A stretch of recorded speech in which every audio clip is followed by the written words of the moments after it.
অখিল ভারতীয় বিদ্যার্থী পরিষদ ধর্মনগর নগর শাখার উদ্যোগে শহীদ জওয়ানদের প্রতি শ্রদ্ধাঞ্জলি অনুষ্ঠানের আয়োজন করা হয়। 2019 ইংরেজিতে আজকের দিনে ভারতবর্ষের ইতিহাসে একটি স্মরণীয় দিন। এদিনে দুষ্কৃতীদের হাতে শহীদ হয়েছিলেন ভারতীয় 40 জন জওয়ান। আজ 14 ফেব্রুয়ারি সেই জওয়ানদের প্রতি শ্রদ্ধা জানিয়ে অখিল ভারতীয় বিদ্যার্থী পরিষদ ধর্মনগর নগর শাখার পক্ষ থেকে ধর্মনগরের নেতাজি মূর্তির পাদদেশে এক শ্রদ্ধাঞ্জলি অনুষ্ঠানের আয়োজন করা হয়।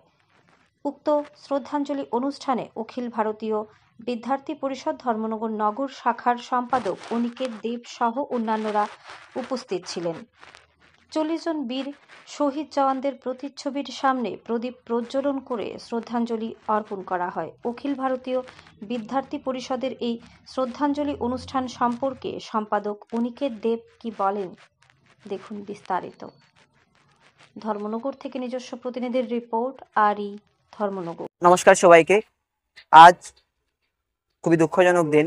আজকের এই দিনে আমাদের যারা ভারতবর্ষের বীর শহীদ হয়েছেন তারা আজ আমাদেরকে ছেড়ে পরলোকে গমন করেছিলেন।